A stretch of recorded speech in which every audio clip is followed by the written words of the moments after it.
Hello दोस्तों, स्वागत है आप सभी का आपके अपने YouTube चैनल पाठ्यकला पर। दोस्तों, UGC net JRF political science से संबंधित या सीयूईटी या असिस्टेंट प्रोफेसर से संबंधित हम लोग हिंदी में राजनीतिक विज्ञान के जितने भी अलग अलग टॉपिक से प्रश्न पूछे जाते हैं उनसे संबंधित एमसीक्यू की सीरीज़ चला रहे हैं, जहाँ पे हम लोगों ने अभी तक तुलनात्मक राजनीति से संबंधित 60 प्रश्नों को देखा है। ठीक है, और राजनीतिक सिद्धांत पॉलिटिकल थ्योरी से संबंधित भी हम लोगों ने लगभग 90 क्वेश्चंस देखे हैं 3 वीडियोस के अंतर्गत। ठीक है, और इसी प्रकार से अलग अलग टॉपिक से हम लोग प्रश्न को देखने वाले हैं। आज के इस सेशन में हम लोग टोटल 30 प्रश्नों को लेकर के आए हैं, जहां पर हम लोग डिटेल से देखेंगे कि पबेड में, ठीक है, पब्लिक एडमिनिस्ट्रेशन यानी लोक प्रशासन एवं भारतीय प्रशासन से संबंधित किस प्रकार से प्रश्न पूछे जा रहे हैं। ठीक है, तो आइए स्टार्ट करते हैं आज का हमारा सेशन और देखते हैं किस प्रकार के क्वेश्चंस पूछे जाते हैं। यहाँ पे आप मेरे बारे में पढ़ सकते हैं। स्टार्ट करते हैं। देखिए, आज का जो फर्स्ट क्वेश्चन है वो ये है, पढ़िए। निम्न में से कौन सा लोक प्रशासन पर विधायी नियंत्रण का तरीका नहीं है? ठीक है, नहीं है। ऑप्शन है बजट पर चर्चा, प्रश्नकाल, ठीक है, सरकार के विरुद्ध अभियोग, स्थगन प्रस्ताव। तो बताइए कौन सा लोक प्रशासन पर विधायी नियंत्रण का तरीका नहीं है? ठीक है, तो इस प्रश्न का जो सही जवाब है वो है आपका ऑप्शन नंबर सी, सरकार के विरुद्ध अभियोग। ठीक है, इसमें बताते चलूं कि न्यायपालिका सिविल प्रक्रिया संहिता की धारा 79 के तहत, ठीक है, सरकार द्वारा या उसके विरुद्ध वाद की सुनवाई करती है। ठीक है, और प्रशासन पर न्यायिक नियंत्रण के तहत न्यायपालिका द्वारा समय समय पर सरकार को निर्देश भी दिए जाते हैं। ठीक है, तो ये ध्यान में रखना आपको। न्यायपालिका द्वारा प्रशासन पर न्यायिक नियंत्रण के तहत 2 प्रकार की रिटें भी जारी करता है। ठीक है, तो मैं यहाँ पे लिख देता हूँ कि न्यायपालिका द्वारा प्रशासन पर न्यायिक नियंत्रण के लिए, ठीक है, न्यायिक नियंत्रण के तहत 2 प्रकार के, ठीक है, 2 प्रकार की रीटें जारी होती हैं। 2 प्रकार की रीट, ठीक है, कौन कौन सी है? पहला आप लोग जानते होंगे जिसको बोलते हैं बंदी प्रत्यक्षीकरण, और दूसरा है परमादेश। ठीक है, तो ये चीज आपको ध्यान में रखनी चाहिए। अगला क्वेश्चन हम लोग देखते हैं। देखिए, फ्रेडरिक रिग्स के साला मॉडल में क्लेक्टस किसे कहते हैं? ठीक है, तो ये आपका प्रश्न है।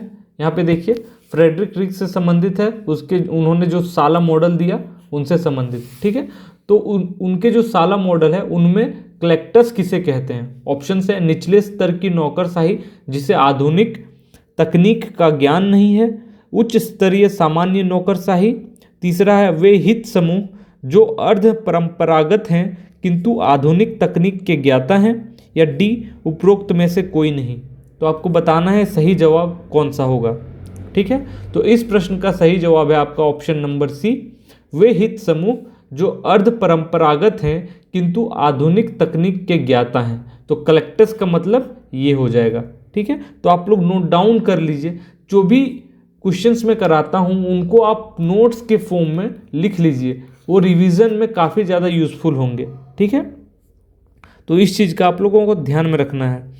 दूसरे शब्दों में यदि इसको जाना जाए तो क्लेक्टस ऐसा समूह है जो आधुनिक संगठन के संस्थात्मक तरीकों का प्रयोग करता है किंतु उसमें पारंपरिक ढंग के बिखरे हुए सांप्रदायिक ध्येय बने रहते हैं।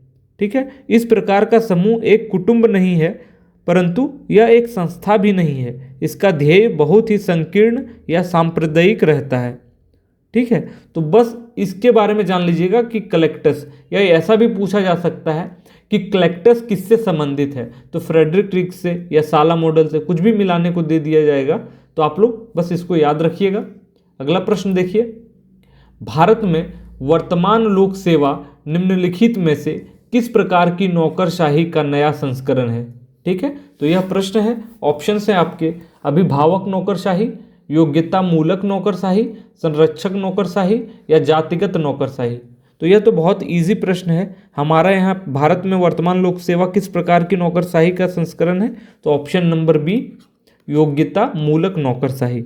ठीक है, क्योंकि जो योग्यता मूलक नौकरशाही है, तो इस प्रकार की नौकरशाही में नौकरशाहों की नियुक्ति किस प्रकार से होती है? योग्यता के आधार पर होती है। ठीक है, एक निष्पक्ष एवं खुली प्रतियोगिता होती है, उसके आधार पर इनकी जो नौकरशाह हैं उनकी चयन होता है। ठीक है, और जो इस प्रकार के चयनित हुए लोक सेवक होते हैं वो किसी विशेष दल के साथ वचनबद्ध नहीं होते हैं, बल्कि जो संविधान है, जो नियम है, उनके अनुसार कार्य करते हैं।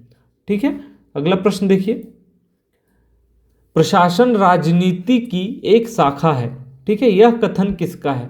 चूंकि स्टेटमेंट बेस्ड या कथन अक्सर पूछे जाते हैं क्वेश्चंस में, इसीलिए यह क्वेश्चन आपका इंपॉर्टेंट है कि प्रशासन राजनीति की एक शाखा है, यह कथन किसका है? डोनाल्ड किंग्सले, गुडनो, लूथर गुलिक या लेसिले लिप्सन। ठीक है, तो इस प्रकार के प्रश्नों को आप लोगों को थोड़ा अच्छे से देखना चाहिए। तो इसका जो सही जवाब होगा वो होगा डोनाल्ड किंग्सले। ठीक है, तो इसको नोट डाउन कर लीजिए। देखते हैं अगला प्रश्न। देखिए, मैस्लो के आवश्यकता पदानुक्रम में निम्न में से कौन सा सर्वाधिक निचले स्तर पर आता है? ठीक है, शारीरिक आवश्यकता, सुरक्षा एवं संरक्षा, आदर, आत्मबोध की आवश्यकता। ठीक है, तो बताइए कौन सा सही जवाब होगा? ऑप्शन नंबर ए, शारीरिक आवश्यकता। ठीक है, तो अब्राहम मैस्लो ने जो बताई थी हायरार्की ऑफ नीड्स थ्योरी, ठीक है, यानी आवश्यकता पदानुक्रम जो उन्होंने बताया, उसको आप लोगों को याद में होना चाहिए। मैं यहाँ पे लिख देता हूँ कि किस प्रकार से मैस्लो ने आवश्यकताओं को क्रम में सजाया था। ठीक है, तो मैस्लो के अनुसार मानव की 5 आवश्यकताओं के बारे में उन्होंने बताया, जिनका क्रम क्या है वो लिख लीजिए। पहला, शारीरिक आवश्यकताएं, ये पहला हो जाएगा। ठीक है, दूसरा क्या हो जाएगा? एक सेकंड, आप लोगों को कहीं कंफ्यूजन ना हो जाए, इसको मिटा देता हूं। ठीक है, तो पहला हो गया शारीरिक आवश्यकता। ठीक है, ये सबसे निचला हो गया, सबसे निचला स्तर। ठीक है, दूसरा में क्या आ जाएगा? सुरक्षा संबंधी आवश्यकता है। ठीक है, तो सुरक्षा संबंधी आवश्यकताएं। ठीक है, तीसरा में क्या आ जाएगा? तीसरा में आ जाएगा आपका सामाजिक आवश्यकताएं, सामाजिक आवश्यकताएं। चौथा में क्या आ जाएगा आपका? तो 4th नंबर पे आ जाएगा सम्मान आवश्यकताएं।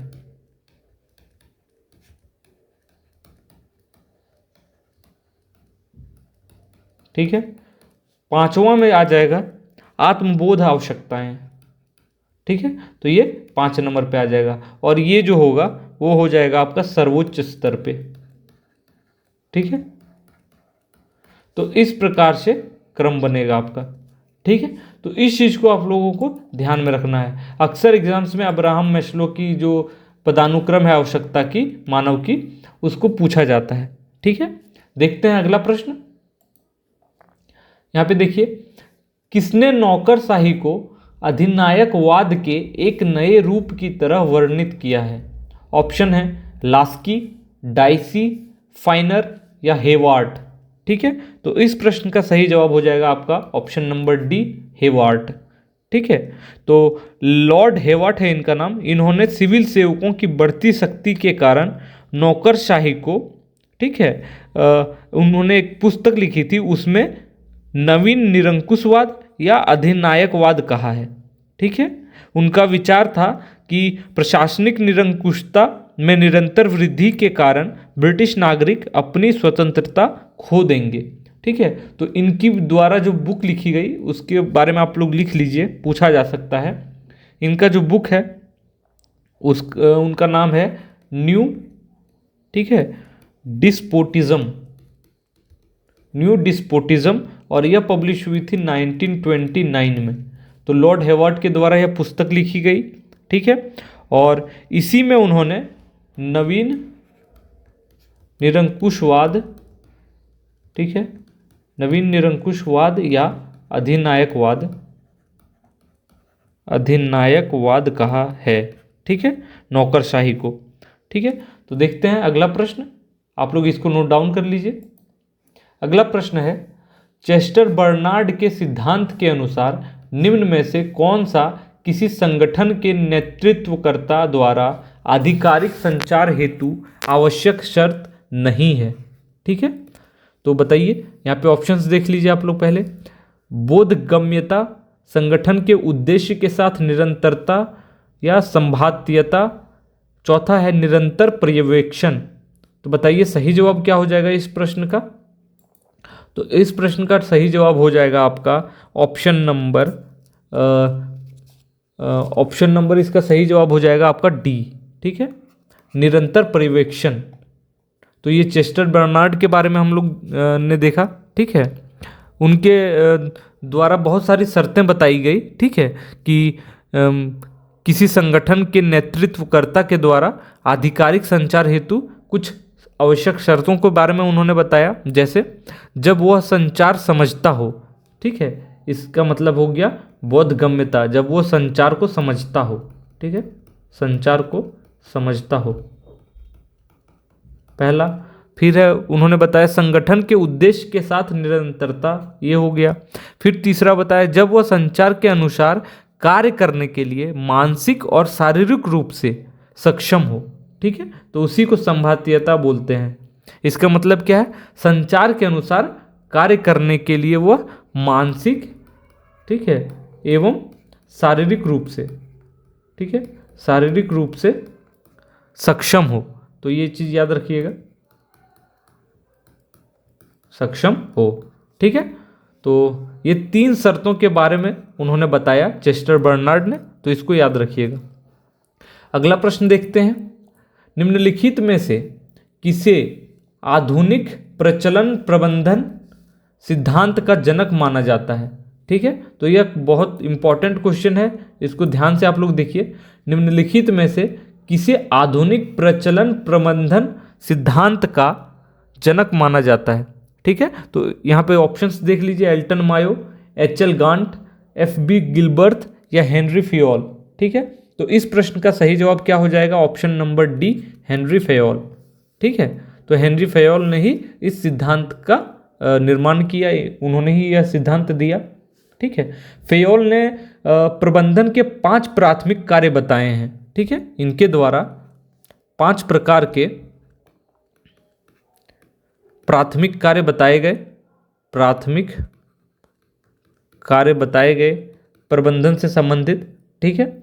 और तो वो लिखना चाहें तो आप लोग लिख सकते हैं, मैं यहाँ पे लिख दे रहा हूँ। पहला है, उन्होंने बताया नियोजन, ठीक है, एक सेकंड, उन्होंने कहा नियोजन। दूसरा उन्होंने बताया संगठन। तीसरा उन्होंने कहा आदेश देना, ठीक है। चौथा उन्होंने बताया, चौथा जो उनके द्वारा कहा गया वो है समन्वय, ठीक है। और जो 5वां उनके द्वारा बताया गया वो है नियंत्रण। तो इस प्रकार से हेनरी फयोल के द्वारा 5 प्राथमिक कार्य बताए गए, किससे संबंधित, तो आपके प्रबंधन से संबंधित, ठीक है। तो इस चीज को याद रखिएगा। और इंग्लिश में इसको जैसे बोलते हैं POCCC यानी प्लानिंग, ठीक है। उसके बाद आ जाता है आपका ऑर्गेनाइजेशन, ठीक है। फिर आ जाता है आपका कमांड, ठीक। फिर आ जाता है कोऑर्डिनेशन और लास्ट में आ जाता है आपका कंट्रोल। तो ये फॉर्मूला से आप लोग याद रख सकते हैं, प्लानिंग, ऑर्गेनाइजेशन, ठीक है, कोऑर्डिनेशन, कमांड और कंट्रोल। तो इस प्रकार से आप लोग लिख लीजिए और याद करिए। अगला प्रश्न देखते हैं हम लोग, मुख्य कार्यपालक संगठन में कठिनाइयों का अंत करने वाला पर्यवेक्षक एवं आगामी कार्यक्रमों का प्रवर्तक होता है। यह कथन किसका है? ठीक है, तो यह कथन किसके द्वारा कहा गया यह बताना है। तो इस प्रश्न का सही जवाब क्या हो जाएगा? ऑप्शन नंबर ए, डिमॉक के द्वारा यह कहा गया। ठीक है, तो डिमॉक ने यह स्टेटमेंट कहा, इसको याद कर लीजिए। ठीक है, अगला प्रश्न देखते हैं। जेम्स डी मूने के अनुसार संगठन का पहला सिद्धांत क्या है? ठीक है, तो जेम्स डी मूने ने क्या कहा? संगठन का पहला सिद्धांत क्या है यह बताना है। ऑप्शन है विकेंद्रीकरण, नियंत्रण का दायरा, पद सोपान या समन्वय। ठीक है, तो उनके द्वारा बताया गया कि संगठन का पहला सिद्धांत है समन्वय। ऑप्शन नंबर डी सही जवाब हो जाएगा। ठीक है, और जेम्स डी मूने तथा रेले ने एक आदर्श संगठन के लिए 4 सिद्धांतों का उल्लेख किया था। ठीक है, तो आप लोग लिख सकते हैं, तो मैं बता देता हूं। ठीक है, लिखिए जेम्स डी मूने एवं रिले। ठीक है, दोनों एक ही आ जाते हैं, एक ही साथ उन्होंने बहुत सारा काम किया हुआ है। ठीक है, तो जेम्स डी मूने और रेले, ठीक है, इन्होंने मिलकर आदर्श संगठन के लिए, ठीक है, आदर्श संगठन के लिए, ठीक है, आदर्श संगठन के लिए 4 सिद्धांतों का उल्लेख किया है। 4 सिद्धांत के बारे में उन्होंने बताया है। तो एक सेकेंड, तो पहला सिद्धांत उन्होंने जो बताया उन्होंने कहा समन्वयात्मक सिद्धांत। ठीक है, दूसरा उनके द्वारा कहा गया पद सोपान सिद्धांत। ठीक है, तीसरा उन्होंने कहा कार्यात्मक सिद्धांत। ठीक है, चौथा उनके द्वारा कहा गया स्टाफ एवं सूत्र, स्टाफ एवं सूत्र सिद्धांत। ठीक है, तो इस प्रकार से उनके द्वारा 4 सिद्धांत बताए गए आदर्श संगठन से संबंधित। ठीक है, तो इसको आप लोग याद रख लीजिएगा। अगला प्रश्न देखिए, निम्नांकित में से किस विचारक ने प्रशासन को वांछित उद्देश्यों की प्राप्ति के लिए मानवीय एवं भौतिक संसाधनों के संगठन और संचालन की संज्ञा दी है? ठीक है, ऑप्शंस हैं H A Simon, L D White, J A Vieg, J M Pfiffner. ठीक है, तो बताइए इसका सही जवाब क्या हो जाएगा? ऑप्शन नंबर डी, जे एम पिफनर। ठीक है, तो जे एम पिफनर ने ही प्रशासन को वांछित उद्देश्यों की प्राप्ति के लिए मानवीय एवं भौतिक संसाधनों के संगठन और संचालन की संज्ञा दी है। ठीक है, तो याद रखिएगा। अगला प्रश्न देखिए, सुशासन तथा विकास के लिए प्रतिभागी नागरिक समाज पर बल विश्व बैंक रिपोर्ट में किस वर्ग दिया गया? ठीक है, तो वर्ल्ड बैंक रिपोर्ट, विश्व बैंक रिपोर्ट ने एक जारी किया था। ठीक है, सुशासन तथा विकास के लिए प्रतिभागी नागरिक समाज, तो इस पर कब इन्होंने रिपोर्ट जारी किया था? 1992, 1997, 2000 या 2003? ठीक है, तो इसका सही जवाब है 1992। ठीक है, तो वर्ष 1992 में शासन और विकास नामक रिपोर्ट में, ठीक है, आप लोग रिपोर्ट का नाम लिखना चाहें तो लिख सकते हैं, शासन और विकास। ठीक है, रिपोर्ट। ठीक है, तो इस रिपोर्ट में ही, ठीक है, विश्व बैंक ने सुशासन अर्थात गुड गवर्नेंस की परिभाषा दी थी। ठीक है, और इसने सुशासन को विकास के लिए देश के साथ आर्थिक एवं सामाजिक संसाधनों के प्रबंधन में शक्ति का प्रयोग करने के तरीके के रूप में परिभाषित किया। ठीक है, और सुशासन से संबंधित उन्होंने बताया कि 8 विशेषताओं के बारे में बताया, 8 विशेषता। ठीक है, उन्होंने बताया कि क्या क्या होने चाहिए, जैसे भागीदारी, आम सहमति, जवाबदेही, पारदर्शी, उत्तरदायी, प्रभावी एवं कुशल न्याय संगत और समावेशी। ठीक है, कानून के शासन का अनुसरण भी करता है। तो इस प्रकार से चीज़ें थी, आप लोग याद रखिएगा। ठीक है, एक तो भागीदारी हो गया, दूसरा आम सहमति, तीसरा जवाबदेही, चौथा पारदर्शी, पांचवा उत्तरदायी, फिर है प्रभावी एवं कुशल न्याय संगत। ठीक है, और समावेशी और कानून का शासन। तो इस प्रकार से 8 विशेषता उन्होंने बताया वर्ल्ड बैंक की जो रिपोर्ट आई उसमें। ठीक है, तो इसको ध्यान में रखिएगा आप लोग। देखते हैं अगला प्रश्न। ठीक है, ये देखिए, एक विभाग के अधीन यदि प्रशासनिक प्राधिकार ठीक है, प्रशासनिक प्राधिकार एक व्यक्ति में निहित हो तो उस व्यवस्था को क्या जाना जाता है।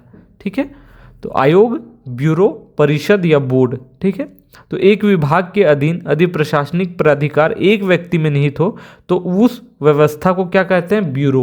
ऑप्शन नंबर सी यहाँ पे सही जवाब हो जाएगा, इसको याद रखिएगा। बढ़ते हैं अगले प्रश्न की ओर। अगला प्रश्न है, अभिप्रेरणा के द्विघटक विचारधारा की वकालत किसने की। ठीक है, तो अभिप्रेरणा के द्विघटक विचारधारा की वकालत करने वाले कौन थे, मैस्लो, डगलस मैकग्रेगर, हर्जबर्ग या लीकर्ट।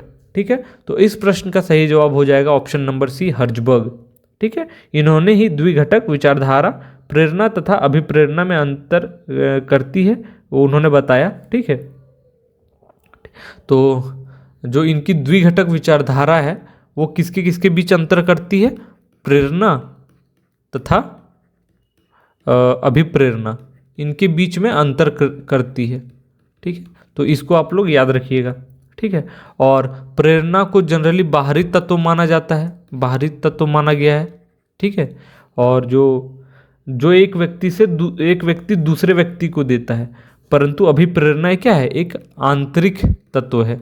ठीक है, आंतरिक तत्व है। ठीक है, और जो व्यक्ति के भीतर रहता है।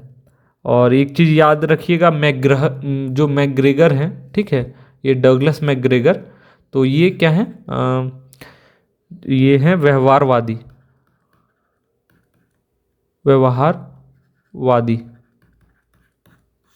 ठीक है, तो ये चीज़ याद रखिएगा। अगला देखते हैं हम लोग, अगला क्वेश्चन। निम्न में से कौन सा जोड़ा गलत है, लाल बहादुर शास्त्री राष्ट्रीय प्रशिक्षण संस्थान Mussoorie, administrative staff college Hyderabad, railway staff college Ahmedabad, सचिवालय प्रशिक्षण एवं प्रबंध संस्थान नई दिल्ली। ठीक है, तो हमें इस क्वेश्चन में बताना है कि कौन सा जोड़ा गलत है। तो इस प्रश्न का सही जवाब हो जाएगा आपका ऑप्शन नंबर सी, ये गलत है। ठीक है, रेलवे स्टाफ कॉलेज जो है वो कहाँ पे है, बड़ोदरा में, तो ये थोड़ा गलत है। बाकी जो है वो उनका हेडक्वार्टर कहाँ पे जैसे लबासना जिसको बोलते हैं, ठीक है ना, जहाँ पे आईएएस की ट्रेनिंग होती है, आईएएस आईपीएस की स्टार्टिंग में, तो वो मसूरी में। ठीक है, फिर एडमिनिस्ट्रेटिव स्टाफ कॉलेज कहाँ है, हैदराबाद में, रेलवे स्टाफ कॉलेज बड़ौदा में, और सचिवालय प्रशिक्षण एवं प्रबंधन संस्थान कहाँ है, नई दिल्ली। ठीक है, अगला प्रश्न, निम्नलिखित में से कौन सी पुस्तक हेनरी फेयोल की रचना नहीं है। ठीक है, नहीं है, तो अक्सर हम लोग भूल जाते हैं नहीं को देखना, जिससे हमारा क्वेश्चन गलत हो जाता है। तो नहीं जहाँ भी दिखे उसको घेर दीजिए और प्रश्न को अच्छे से देखिए। तो बुक है general and industrial management, the theory of administration of the state, the theory of social and economic organisation, general principle of administration. ठीक है, तो इस प्रश्न का सही जवाब हो जाएगा सी, यह बुक हेनरी फेयोल की नहीं है।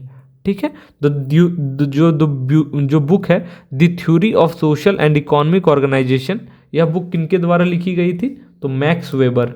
ठीक है, मैक्स वेबर, तो याद रखिएगा, इस बुक को भी लिख लीजिए।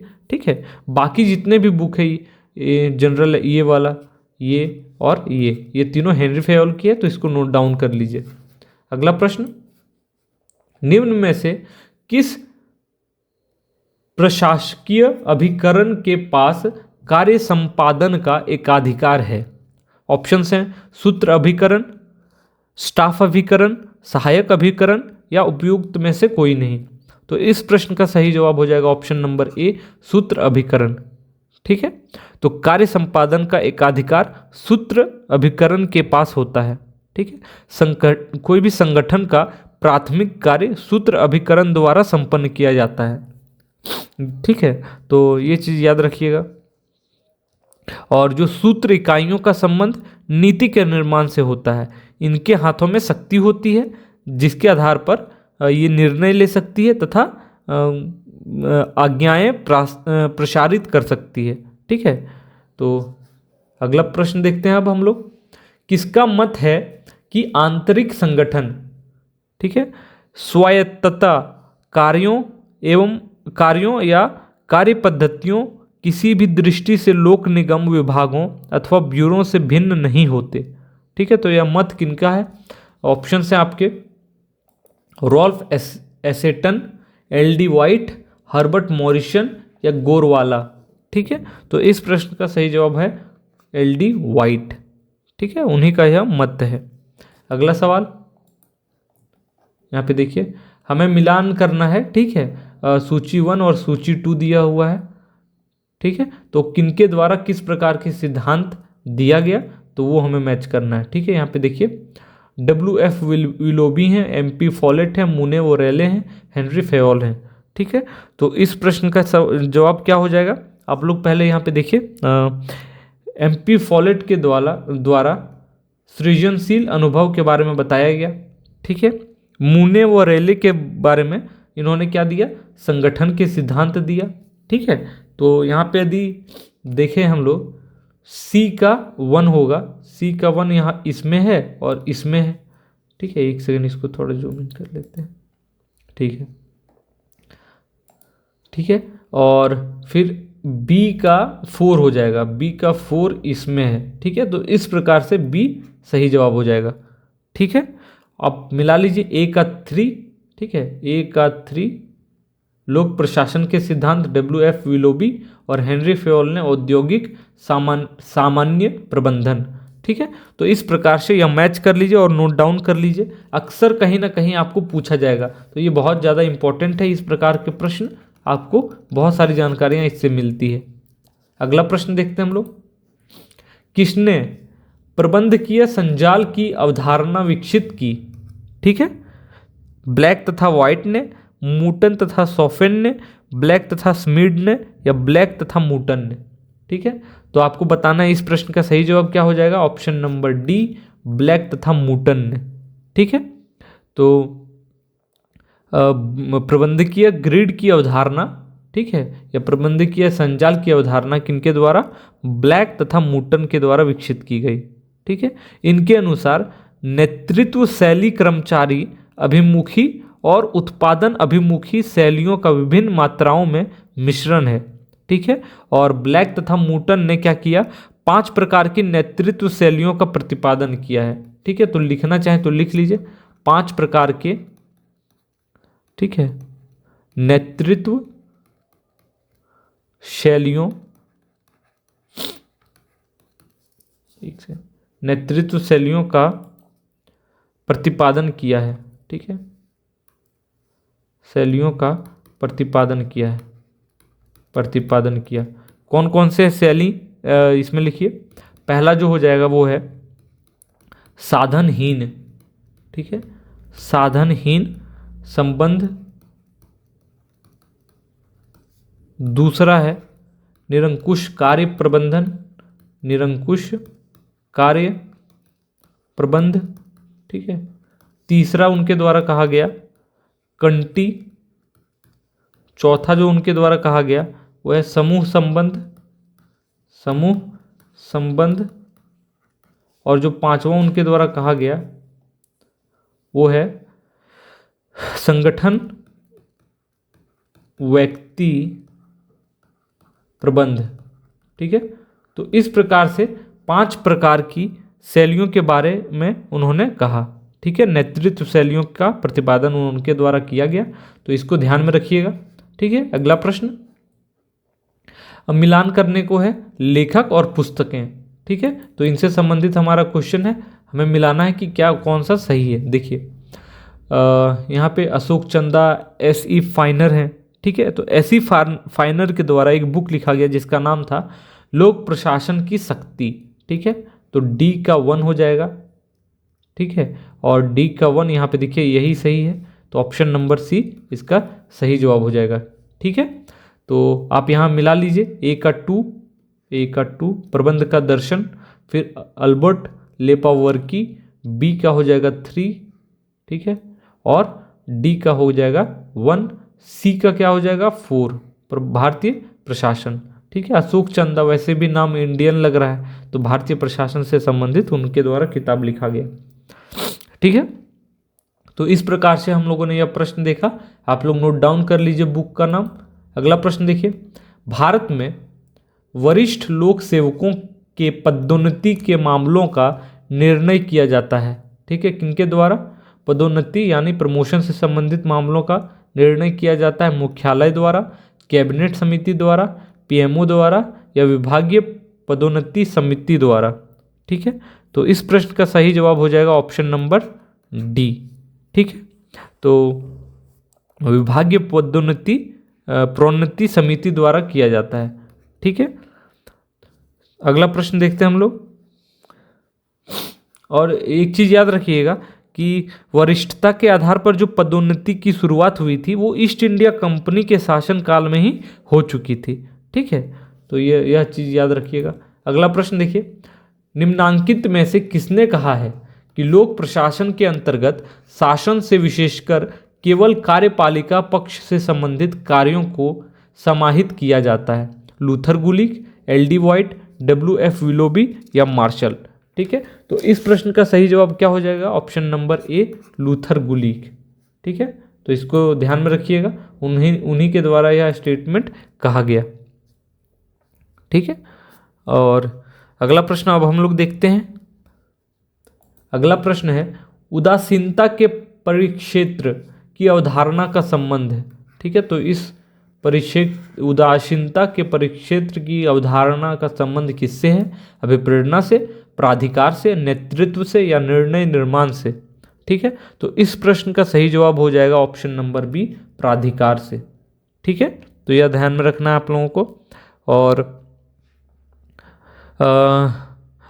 जो आदेश की स्वीकृति है, ठीक है, उसके संबंध में चेस्टर बर्नार्ड ने इस अवधारणा का प्रतिपादन किया है। ठीक है, तो याद रखिएगा चेस्टर बर्नार्ड के द्वारा, ठीक है, चेस्टर बर्नार्ड के द्वारा इस अवधारणा का प्रतिपादन किया गया। किसके संबंध में? आदेश की स्वीकृति के संबंध में। ठीक है, तो आदेश की स्वीकृति के संबंध में, ठीक है, इस अवधारणा का प्रतिपादन किया गया। तो इस चीज को याद रखिएगा, यह प्राधिकार से संबंधित है। ठीक है, जिसके अंतर्गत ऐसे आदेश होते हैं जो अधीनस्थों द्वारा निर्विवाद रूप से स्वीकार कर लिए जाते हैं। ठीक है, अगला प्रश्न देखते हैं हम लोग। निम्नलिखित में से क्या एक लोक निगम का लक्षण है? ठीक है, लोक निगम का लक्षण है। ठीक है, तो यहाँ पे ऑप्शंस हैं। उसे मंत्रालयीय नियंत्रण से पूरी प्रशासनिक स्वायत्तता हासिल होती है, हालिश होती है, हासिल होगा यहाँ पे शायद। उसका अपना स्वयं का अलग बजट होता है, अपने निधि प्रबंधन में उसे पूर्ण स्वायत्तता होती है, वह एक उद्यमी के समान पहल कर सकता है। ठीक है, तो इस प्रश्न का सही जवाब ऑप्शन नंबर ए है। ठीक है, तो यह लक्षण है। अगला प्रश्न देखते हैं हम लोग। हर्जबर्ग के द्विकारक अभिप्रेरणा सिद्धांत, ठीक है, के अंतर्गत स्वच्छता कारकों में निम्न में से क्या नहीं है? तो देखिए, पहली चीज इसमें पता चली कि हर्जबर्ग के द्वारा यह सिद्धांत दिया गया है। ठीक है, तो इसको भी नोट डाउन कर सकते हैं। अब इसके अंतर्गत जो स्वच्छता है उनमें से क्या नहीं है? पहला उत्तरदायित्व, वेतन, कार्यदशाएं या कंपनी नीति। ठीक है, तो इस प्रश्न का सही जवाब क्या हो जाएगा? ऑप्शन नंबर ए, उत्तरदायित्व नहीं है। ठीक है, और तो जो अभिप्रेरणा सिद्धांत है, द्विकारक अभिप्रेरणा सिद्धांत है हर्जबर्ग का, उसके अंतर्गत स्वच्छता कारकों में क्या क्या आ जाएगा? वेतन आ जाएगा। ठीक है, उसके बाद आ जाएगा आपका कार्य दशाएं और कंपनी नीति। तो तीन चीजें आएंगी। ठीक है, ये तीनों चीजें ये नहीं आएंगी। अगला प्रश्न देखते हैं। निष्पादन बजटीकरण की अवधारणा को प्रचलन में लाया गया किनके द्वारा? ARC भारत, जो ARC रिपोर्ट आई थी। प्रथम हूवर आयोग USA में जो बनी थी। द्वितीय हूवर आयोग फुलटन समिति जो UK में बनी थी। ठीक है, तो बताइए किनके द्वारा लाया गया था निष्पादन बजटीकरण की अवधारणा को? तो इसका सही जवाब हो जाएगा ऑप्शन नंबर बी, प्रथम हूवर आयोग। ठीक है, जो यूएसए में हुआ था। ठीक है, और हूवर आयोग आधिकारिक तौर पर सरकार की कार्यशाखा के संगठन पर आयोग द्वारा नियुक्त एक शरीर था, और यह 1947 में जनरली आया था। ठीक है, 1947 में यह हूवर आयोग का गठन किया गया था। और एआरसी रिपोर्ट के बारे में आप लोग जानते होंगे। ठीक है, प्रथम एआरसी रिपोर्ट्स, द्वितीय एआरसी रिपोर्ट। ठीक है, पहले के चेयरमैन कौन थे? तो मोरारजी देसाई थे। ठीक है ना, और फिर के हनुमंता बने थे। फिर 2005 में सेकेंड एआरसी रिपोर्ट आई, उस समय कौन बने? वीरप्पा मोइली। ठीक है, तो ये सब आप लोग याद रखिए, ये सब चीज़ें एआरसी से संबंधित। अगला प्रश्न देखते हैं हम लोग। लोक निगमों की कार्यविधि के बारे में भारत में एआरसी, ठीक है, कि निम्न में से कौन एक अनुशंसा नहीं थी? ठीक है, तो आपके ऑप्शन है उच्च पदाधिकारियों को पूर्णकालिक कर्मचारी होना चाहिए, संबंधित मंत्रालय का सचिव प्रबंधन बोर्ड का सदस्य होना चाहिए, आंतरिक अंकेक्षण ज़्यादा प्रभावशाली बनाया जाना चाहिए, या सभी। तो इस प्रश्न का सही जवाब क्या हो जाएगा? Option number B. ठीक है, ये चीज आपको ध्यान में रखना है। अगला प्रश्न, पद वर्गीकरण। ठीक है, वर्गीकरण है किस चीज का? कर्तव्यों का, वेतनों का, अवलंबियों के व्यक्तिक दर्जे का, या विभागों का। तो इस प्रश्न का सही जवाब हो जाएगा ऑप्शन नंबर ए, कर्तव्यों का। ठीक है, अगला प्रश्न देखते हैं हम लोग। स्थायी वेतन प्राप्त तथा कुशल पेशेवर अधिकारियों के एक निकाय के रूप में लोक सेवा की परिभाषा दी गई है किनके द्वारा? फेलिक्स निग्रो, ओजी स्टेहल, हरमन फाइनर, या फिर एन ग्लेडन। तो इस प्रश्न का सही जवाब हो जाएगा आपका option number C, Herman Finer के द्वारा। ठीक है, तो उन्होंने ही यह परिभाषा दी। तो इस प्रकार से दोस्तों आज हमने कुल लोक प्रशासन से संबंधित 30 प्रश्नों को देखा, और कुछ एडिशनल पॉइंट्स के बारे में भी मैंने आपको बताया। ठीक है, तो आप लोग देख सकते हैं कि किस प्रकार से प्रश्न पूछे जाते हैं। आप लोग सिद्धांत से संबंधित, ठीक है, किनके द्वारा किस प्रकार का सिद्धांत दिया गया। ठीक है, स्टेटमेंट से संबंधित कथन किनका क्या है। ठीक है, किताबों से संबंधित किनका कौन किताब है उसको मैच करने को संबंधित। ठीक है, तो इन सब से संबंधित लोक प्रशासन में सवाल पूछे जाते हैं। तो ये हमारा फर्स्ट पार्ट था। फिर बाद में हम लोग सेकेंड पार्ट लेकर के आएंगे और 30 प्रश्नों को देखेंगे। ठीक है, तो आपसे बस यही रिक्वेस्ट है कि हमारे चैनल को ज़्यादा से ज़्यादा लाइक करें, सब्सक्राइब करें, फॉलो करते रहें, और कमेंट करें कि किस प्रकार की आपको कंटेंट चाहिए, कहाँ पे आपको प्रॉब्लम हो रही है। ठीक है, हम लोग आपकी तैयारी में बिल्कुल आपके साथ चलेंगे, और जो भी मदद हो सकती है हम लोग करने के लिए आगे रहेंगे।